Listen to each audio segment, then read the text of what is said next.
بعض لوگ یہ بچوں کی شادیاں نہیں ہوتی، بچوں کی شادی کے لیے کوئی اچھا رشتہ نہیں مل رہا تو کیا کریں؟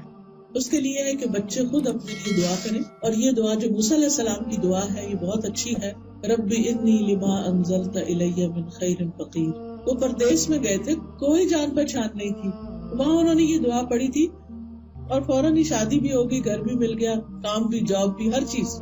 اس سلسلے میں یہ کہوں گی کہ میں نے اپنی تینوں بیٹیوں کی شادی جب کی، تینوں داماد اس وقت کام نہیں کرتے تھے. یعنی جب میں نے رشتہ کیا تو ابھی وہ پڑھ رہے تھے. پہلی بیٹی کا رشتہ کیا، بچہ پڑھ رہا تھا. جب رشتہ کرنے کے بعد جس دن نکاح تھا، یہ سارے لوگ مسجد جا رہے تھے، مسجد میں نکاح تھا، اور راستے میں اس کو کال آ گئی، راستے میں کال آ گئی کہ فلاں تاریخ سے تم اس جاب پہ آ جاؤ. اللہ سبحانہ وتعالیٰ رزق دینے والا نا.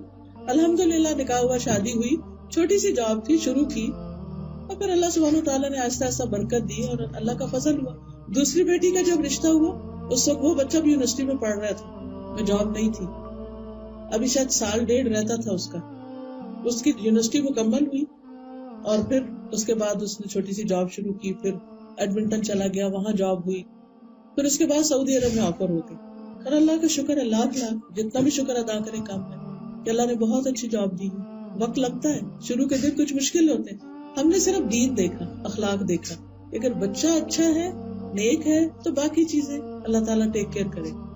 تیسری بیٹی کا جب رشتہ ہوا، اس وقت وہ بھی یونیورسٹی میں پڑھ رہا تھا، اور اس کے بعد پھر وہ بھی اس نے کام شروع کیا، اور الحمدللہ گزارا ہو رہا ہے. رزق اللہ دیتا ہے. نیک رشتے دیکھیں، ایک رشتے دیکھیں، شریف لڑکے دیکھیں، اور رزق قسمت کے ساتھ ہے. اگر اللہ نے لکھا ہے نا تو پتہ نہیں کہاں سے کہاں پہنچ جائیں گے.